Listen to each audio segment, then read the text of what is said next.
그리고 사람의 생애 전체를 보여줍니다. 누구 하면 그 사람에 대한 이미지가 이렇게 이름만 들어도 떠오르게 됩니다. 그런 점에서 이름은 정말 중요합니다. 지난 일요일 우리 정운영 집사님의 장례 예배를 드렸는데요. 성남 화장장에서 따님 우리 정금수 집사님을 통해서 정운영 집사님의 삶을 들을 수 있었습니다. 정운영 집사님은 청년 시절부터 우리 재림교회를 출석하셨고요.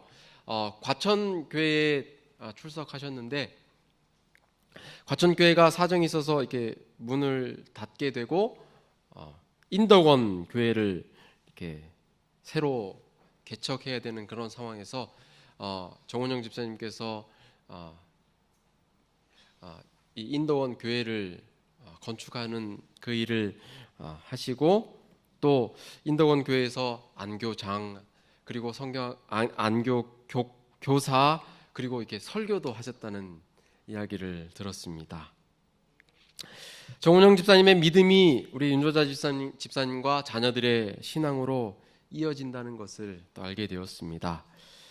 비록 정운영 집사님께서는 주 안에서 잠드셨지만 우리 정운영 집사님의 이름은 우리 성도님들과 제 기억 속에 오래 남을 것입니다.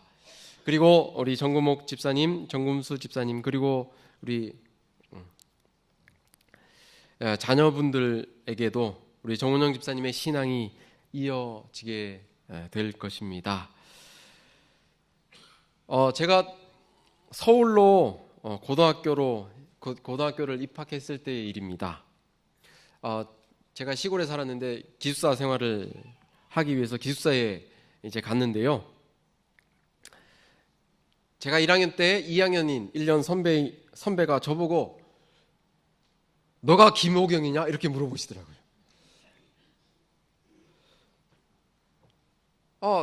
내가 김호경이라고. 네, 맞습니다. 그랬더니 그렇게 이 선배가 김호경이라는 이름을 듣고 긴장했다고 하더라고요. 이유는 저보다 1년 선배 중에도 김호경이라는 이름이 있었다는 겁니다. 그런데 그 1년 선배님이 꽤나 유명한 분이었답니다. 싸움 짱이었더라고요. 예. 이름을 꽤 날렸고 학교를 다니지는 않았는데 어떤 사정인지는 잘 몰랐는데 그 1년 뒤에 그 1년 후배들과 같이 이렇게 다시 학교에 들어온 줄 알고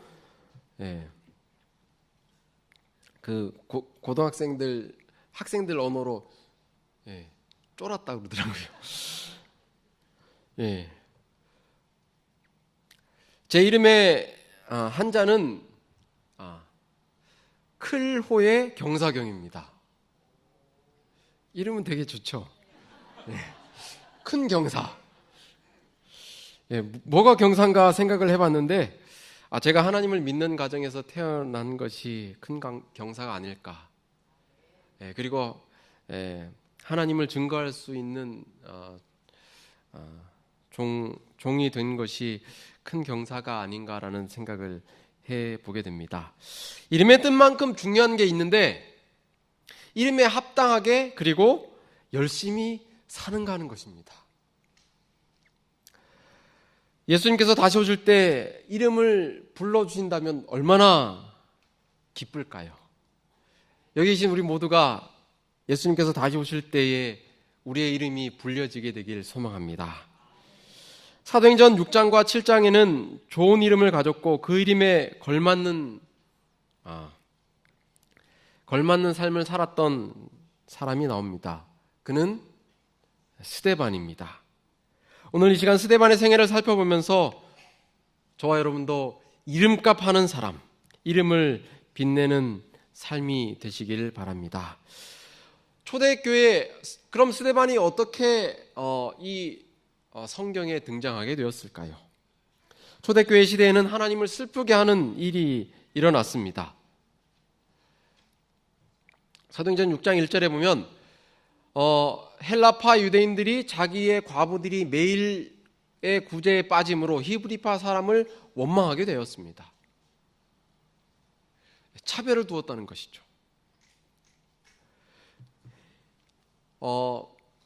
살아남는 이들 259쪽에는 이렇게 말씀합니다. 불공평한 일은 하나님을 슬프시게 하는 것이었다. 우리가 모인 이곳에는 불공평한 일들로 말미암아 하나님을 슬프시게 하는 일이 생기지 않으면 좋겠습니다. 시간이 흘러 제자들이 증가하였을 때에 원수 사단은 믿음의 형제들을 질투하고 영적 지도자들의 과오를 찾는 습관을 가졌던 그 어떤 사람들에게 의심을 하게 하였습니다. 그래서 원래 헬라파 유대인들이 히브리파 유대인들을 원망하게 됩니다. 교회는 내외적으로 사단이 힘들게 합니다. 믿음을 연약하게 합니다. 하나님을 슬프시게 합니다. 그런 사건이 이 초대교회에 있었습니다. 초대교회에는 놀라운 부흥의 역사가 있었습니다. 하루에 3,000명이 회개하고 예수님의 자녀가 되는 일들이 있었습니다. 그런 부흥의 역사 속에 사단은 불평하게 만들었던 것입니다. 우리 2주 전에 7분의 영혼이 침례를 받는 놀라운 아름다운 예식이 있었는데요. 부흥하는 교회의 사단은 반드시 시험하고 분열이 일어나게 만든다는 사실입니다. 그럴지라도 믿음으로 하나 되어 하나님께 영광을 돌리는 마석교회가 되길 간절히 소망합니다. 이 배경 속에 스데반이 등장합니다. 스데반의 이름의 뜻은 무엇일까요? 면류관이라는 뜻입니다. 면류관, 화관, 승리의 화환, 이런 뜻을 가지고 있었습니다. 그 당시에 스데반이라는 이름은 매우 흔한 이름이었습니다. 이 히브리어로 헬라어로 스테파노스였는데요. 이 사도행전에는 스데반에 대해서 이렇게 기록하고 있습니다. 비록 유대 태생이었으나 스데반은 헬라어를 말하고 헬라 사람의 관습과 예절에 익숙하였다. 살아남는 이들 260쪽에도 보면 그는 출생도 종교도 유대인이었으나 헬라어를 말하고 헬라 사람의 풍습과 습관을 잘 알고 있었다라고 설명합니다. 태어난 것은 유대였지만 아마 그의 삶이 헬라에서 생활하지 않았을까라는 생각을 하게 해줍니다. 스데반, 아주 이름이 멋있죠? 근데 그의 이 땅에서의 삶은 어땠습니까? 면류관을 얻는 삶이었습니까? 아니죠.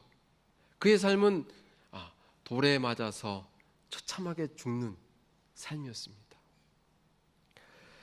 그러나 그의 이름에 걸맞게 하나님께서 그에게 면류관을 씌워 주실 그런 삶을 살았습니다. 자녀의 이름을 짓는 것은 결코 쉽지가 않습니다. 혹시 우리 성도님들의 이름 마음에 안 드시는 분 있으세요? 저도 이 두 아이의 이름을 지어봤는데요. 평생 불릴 수 있는 그 이름을 짓는 것이 많이 고민이 되더라고요. 첫째 이름 짓기가 참 힘들었습니다. 그래서 지은 것이 그 흔하디 흔한 예진입니다.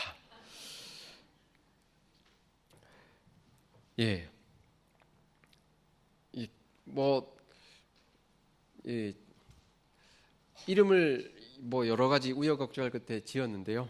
이름의 뜻은 그겁니다. 기쁠 복 받을 진, 큰 복을 받았다. 그런 복 받는 삶을 살아라는 것인데, 이 이름의 뜻이 좋다고 해서 다가 아니더라고요. 뭐가 줘야 될까요? 예, 이름에 걸맞는 삶을 사는 것이었습니다. 다행히 스데반은 이름에 걸맞는 삶을 살았습니다. 그의 삶이 어땠습니까? 면류관을 얻는 삶이었습니다. 스데반은 그의 이름 그대로 면류관을 받는 인생이었습니다. 사도행전 6장, 7장, 8장 세 장에 밖에 등장하지 않지만 그의 삶을 드러내주기에 충분한 내용이 성경에 담겨져 있습니다.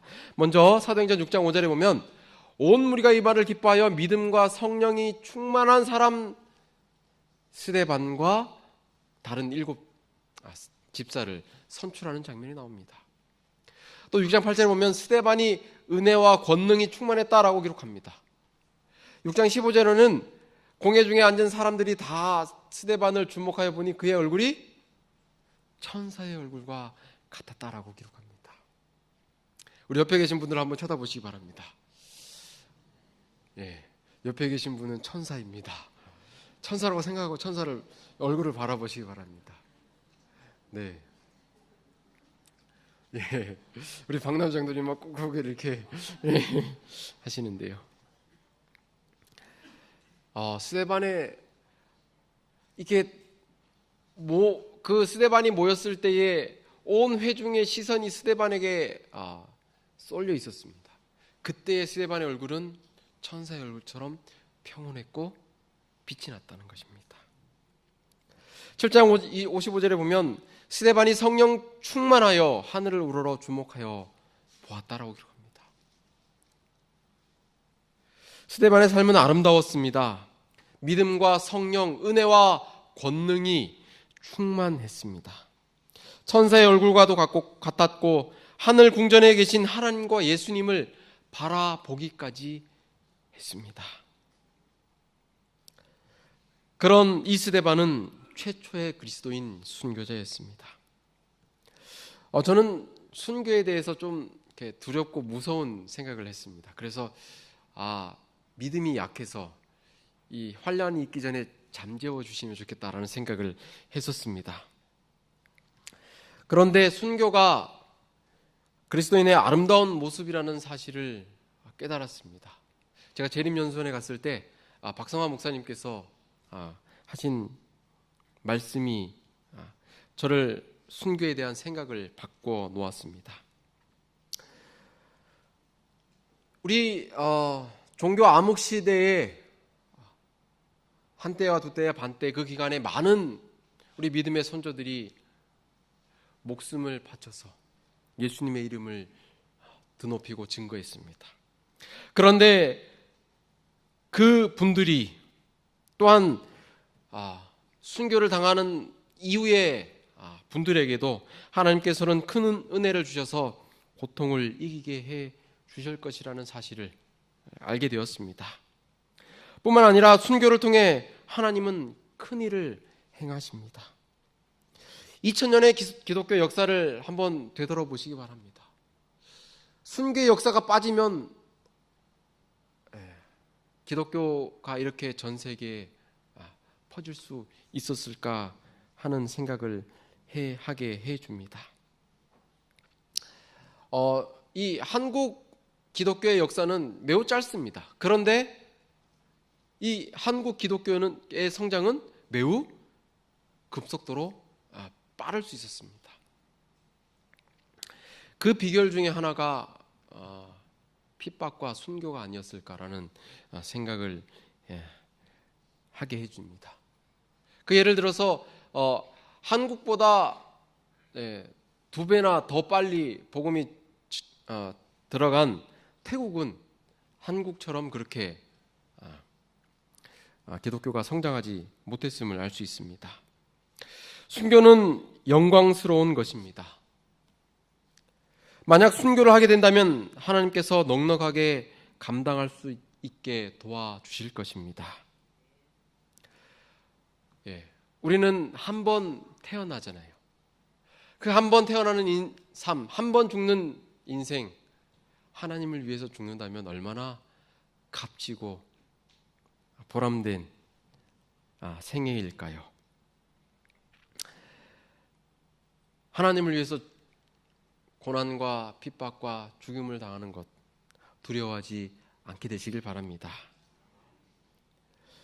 스데반은 그렇게 영광스러운 모습으로 마지막 인생을 장식하였습니다. 우리가 주님 앞에 설 때 이런 감격적인 장면을 맞이하면 얼마나 좋을까요? 요한계시록 22장 12절입니다. 보라, 내가 속히 오리니 내가 줄 상이 내게 있어 각 사람에게 그가 행한 대로 갚아주리라. 스데반의 생애가 이 땅에서는 결코 본받고 싶지 않은, 따라가고 싶지 않은 그런 삶이었습니다. 하지만 예수님께서 다시 오실 때에 상을 주시겠다는 그 믿음, 그 감격을 우리도 누리게 되길 간절히 소망합니다. 사도 바울도 그런 목표를 갖고 살았습니다. 빌립보서 3장 13절 14절에 보면 뒤에 있는 것은 잊어버리고 앞에 있는 것을 잡으려고 표대를 향하여 그리스도 예수 안에서 하나님이 위에서 부르신 부름의 상을 위하여 달려가노라라고 고백하였습니다. 바울의 그 삶을 한번 되돌아보시기 바랍니다. 고통받지 않아도 될 삶을 주님을 믿는다고 하면서 돌로 맞기도 하고 채찍에 맞기도 하고 감옥에 갇히기도 하고 그런 그는 뒤에 있는 것을 잊어버렸다라고 기록합니다. 그리고 앞에 있는 폿대를 향하여 부르심의 상을 바라보고 달려간다라고 고백하셨습니다. 그의 최후의 진술은 어떻습니까? 한번 들어보겠습니다. 나는 선한 싸움을 싸우고 나의 달려갈 길을 마치고 믿음을 지켰으니 이제후로는 나를 위하여 의의 면류관이 예비되었으므로 주 곧 의로우신 재판장이 그날에 내게 주실 것이며 내게만 아니라 주의 나타나심을 사모하는 모든 자에게도니라 라고 고백하였습니다. 저와 여러분도 이런 목표를 갖고 열심히 살아가시길 바랍니다. 바울은 이런 자신이 얻을 그 의의 면류관을 바라보고 자신의 생명까지라도 주님께 드리는 삶을 살게 되었습니다. 과연 하나님은 이런 어떤 기준으로 우리에게 상을 주실까? 지금 이 그림은 야곱이 천사와 씨름하는 장면입니다. 그가 천사와 씨름하고 난 다음에 얻은 이름이 있습니다. 무엇입니까? 이스라엘입니다. 하나님과 겨루어 이겼다. 마찬가지로 이 성경에는 세 가지 기준으로 인생을 평가합니다. 스데반은 그 기준에 합당한 삶을 살았음을 발견할 수 있습니다. 첫 번째로는 성화된 인격이었습니다. 하나님은 고난과 환난이 많은 세상에서 인내하며 성화된 성도를 높이 평가하십니다. 야고보서 1장 12절에 보면 시험을 참는 자는 복이 있나니 이는 시련을 견디어 낸 자가 주께서 자기를 사랑하는 자들에게 약속하신 생명의 면류관을 얻을 것이기 때문이라 라고 말씀하십니다. 옆에 계신 분이 성질을 돋구면 어떻게 될까요? 참게 되시길 바랍니다. 네, 남편이 속을 팍팍 긁으면 어떻게 될까요? 견뎌야 됩니다.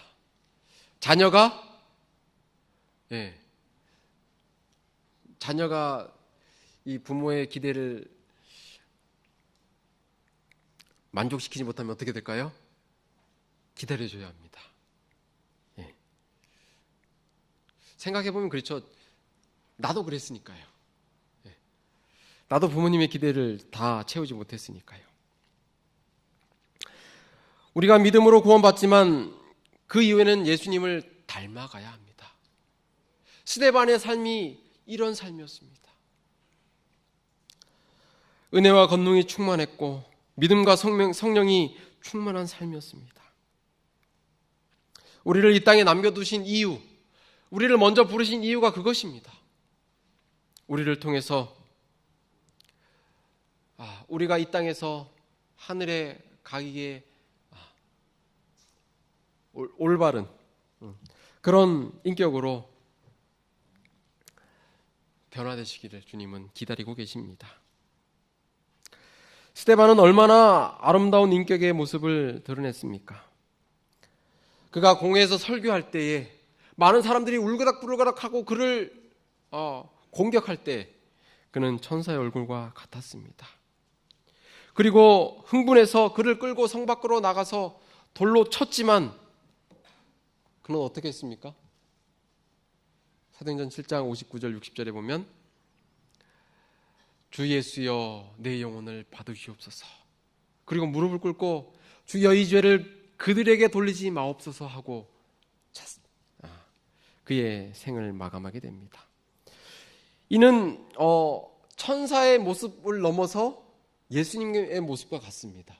예수님께서 뭐라고 하셨습니까? 아버지여 저들을 사하여 주옵소서, 자기 하는 것을 알지 못함이니이다. 우리도 핍박당하고 또 순교할 때 이런 예수님과 스데반의 기도가 우리의 입에서 나오면 좋겠습니다. 이렇게 아름다운 스데반에게 면류관을 주시는 것 당연할까요? 당연합니다.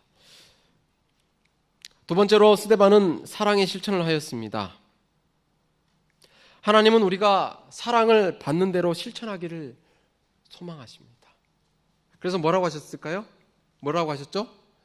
너희가 대접을 받는 대로 너희도 남에게 대접하라. 우리는 예수님에게 어떤 대접을 받았습니까?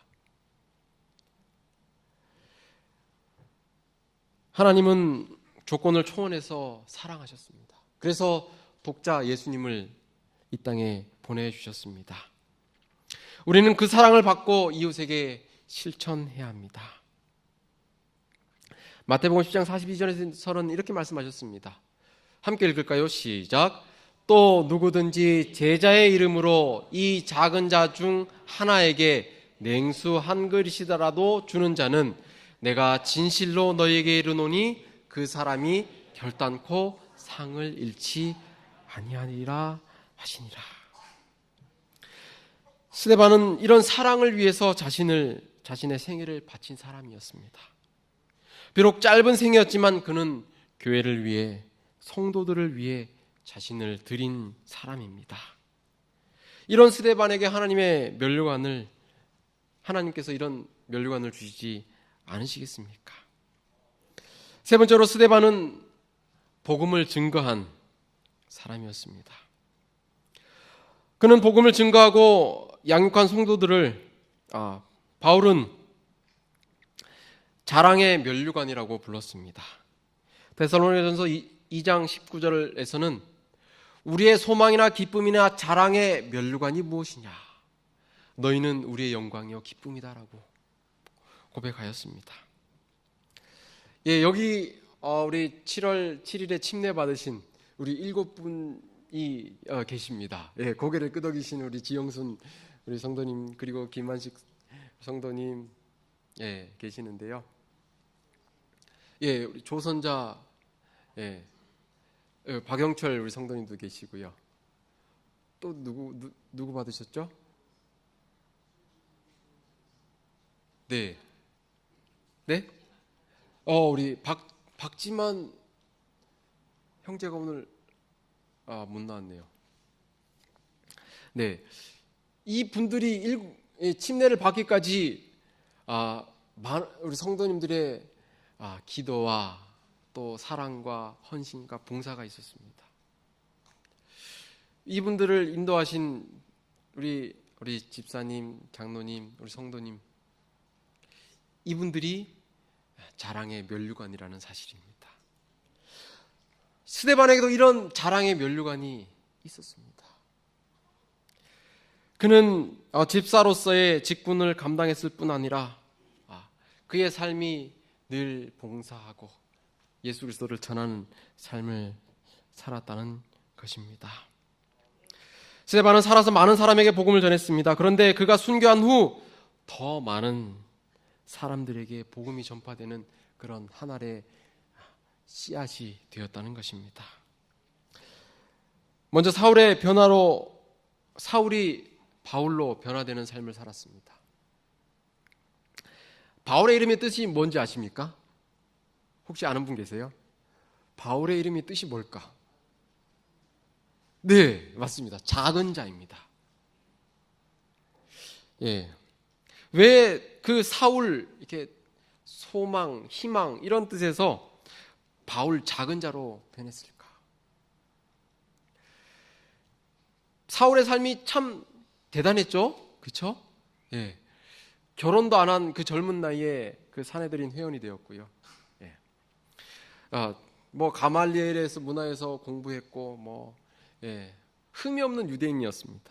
그런데 그가 예수님을 만난 다음에는 뭐예요? 정말 보잘것없는 작은 자라는 사실을 그가 깨달았다는 것이죠. 이런 사울을 바울로 변화시킨 사람이 누구라고요? 스데반이라는 것입니다.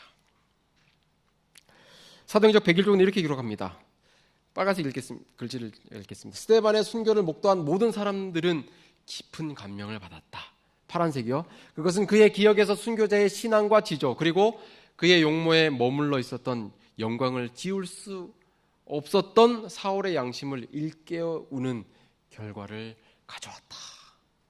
사울은 자기가 하는 것이 잘하고 있는 것으로 생각했습니다. 그래서 열심히 했죠.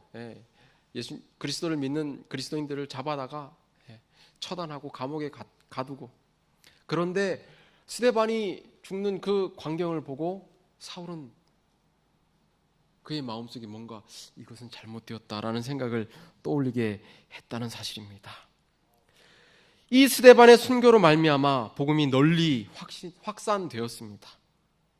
스데반의 순교는 예수님을 믿는 그리스도인들이 사마리아와 그리고 아시아, 유럽으로 복음을 전파하는 계기가 되었습니다. 8장 4절에 보면 그들이 복음을 전합니다. 그리고 11장에 보면 그 복음이 어디까지? 안디옥에까지 복음이 들어가게 되고 13장에 보면 그 안디옥에서 최초의 선교사 바울과 바나바를 파송하게 됩니다. 그 후에 또 소아시아, 유럽, 로마의 복음이 전파되게 됩니다. 스데반의 순교가 이렇게 복음의 확산을 가져오게 되었던 것입니다. 이런 스데반이 어찌 이런 스데반에게 하나님께서 면류관을 주시지 않으시겠습니까?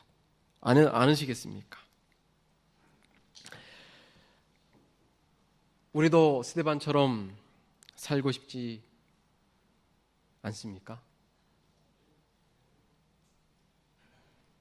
그런데 이것이 우리의 노력으로 능력으로 되는 것이 아닙니다. 사도행전 7장 55절에 보면 그 비결이 성령 충만이었다라는 것입니다. 우리가 기도하고 성령 충만해지면 이런 삶이 가능해집니다.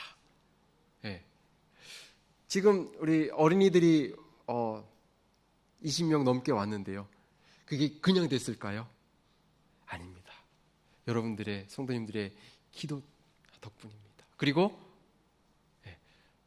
성도님들이 이렇게 나눠준 전도도 우리 어린이반 교사님들이 몇 주부터 준비한 그 일들 덕분입니다. 성령께서 역사하셨기 때문입니다.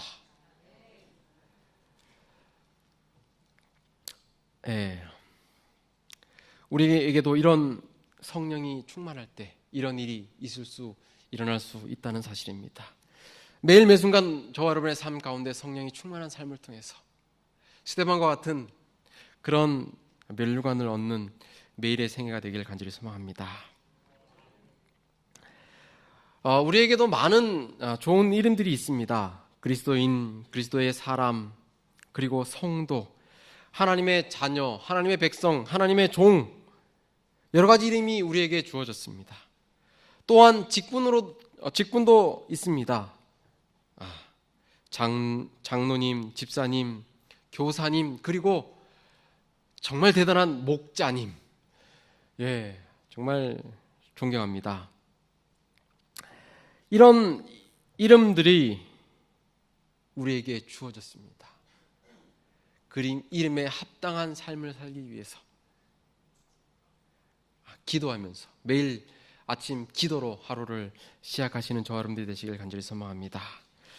요한계시록 3장 11절에 주님께서 이렇게 말씀하십니다. 함께 읽겠습니다. 시작. 내가 속히 오리니 내가 가진 것을 굳게 잡아 아무도 내 면류관을 빼앗지 못하게 하라. 우리가 세상을 따라가다 보면 주님께서 주신 면류관을 빼앗길 수도 있다는 것입니다. 우리 2주 전에 침례를 받으신 우리 김한식 우리 성도님 침례를 받음으로 면류관을 얻었습니다. 근데 이 면류관을 어떻게 해요? 뺏길 수도 있다는 것입니다. 우리 예수님께 우리의 시선을 고정시키지 않고 세상에 고정시키게 되면 그렇게 된다는 것이죠. 세상을 따라가다 보면 놓치게 됩니다. 세상 것은 본래 놓치는 것이고 우리를 위해 예비된 면류관마저 놓치게 될 것입니다. 제가 좀 이런 생각을 해봅니다.